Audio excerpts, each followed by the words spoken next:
Good afternoon. My name is Steve Janz and welcome to my video series. Today we're going to focus on deferred taxes. We're going to take a look at some basic calculations and then we're going to get into Schedule 2 and the challenging journal entries associated with basically Schedule 2.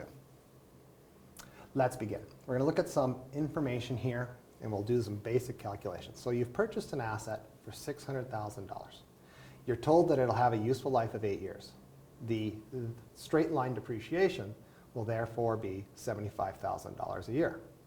We also know for tax purposes we can't use this straight line method. We must use the CCA method, and that information is over here. So we have an asset for $600,000 and we need to calculate the CCA. Well, how do you do that? Well, you have your CCA rate of 20%. So you'll take 600,000 times 20%. Now, when it comes to CCA, you have a half-year rule for the first year.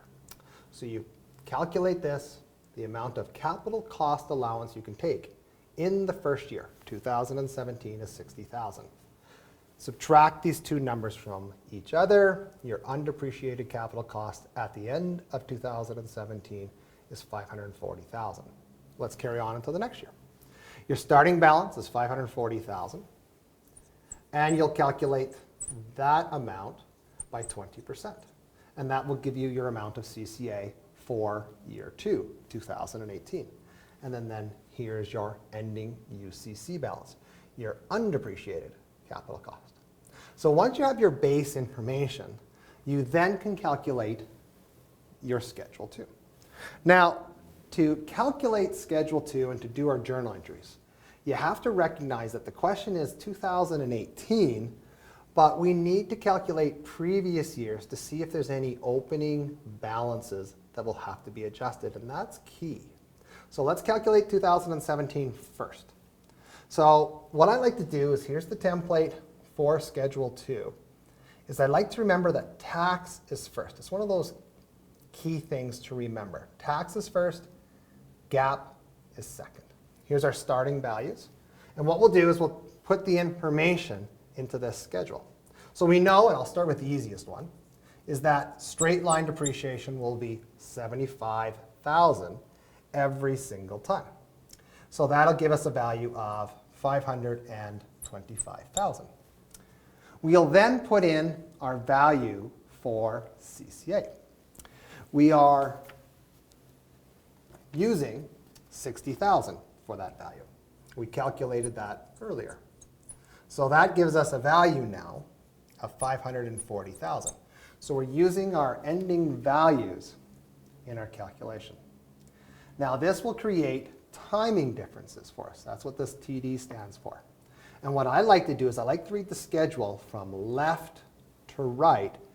And then if I do that and I get positive numbers, I think of them as assets. If I get negative values, I think of that as a liability. Little cues to help you in solving your journal entries and solving these values. So I read this from left to right and I get positive 15,000. Tax rate is 40%. I multiply these two together. I now have a value of 6,000. That is the value that I would set up on my balance sheet at the end of 2017. We're looking for 2018. So let's carry on now and solve for 2018. Now these ending values from the previous year become our beginning values in the next year. That's called a continuity schedule. So we'll just use these ending values and carry on with the schedule. Now using this information above, my CCA was 108. And again, my straight line will be the same, and that'll be the same every year. Coming up with my ending balances, please note I'm using ending balances here. 432,000 and 450,000. And if you notice this time, when I read it from left to right, it's a negative value. It's negative 18,000. Also notice that the tax rate has changed. It's now 35%. The great thing about this schedule and the way you set it up this way and using ending balances is that it will capture any changes that occur in the tax rate. When I put these two numbers together and multiply them, I will get negative 6,300. And as I mentioned before, if I see a negative value, I think of it as a liability.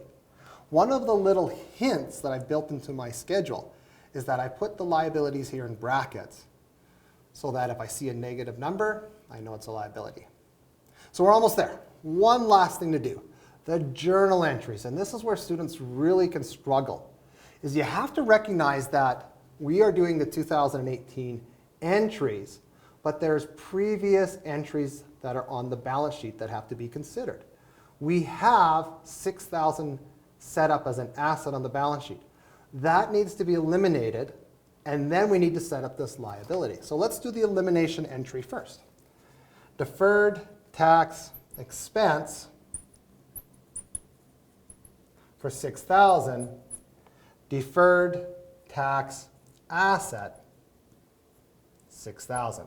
That eliminates that asset. Now let's set up our liability. Deferred tax expense 6,300, deferred tax liability 6,300. And that's how you do those two journal entries. So overall, I hope this helps. Have a good day.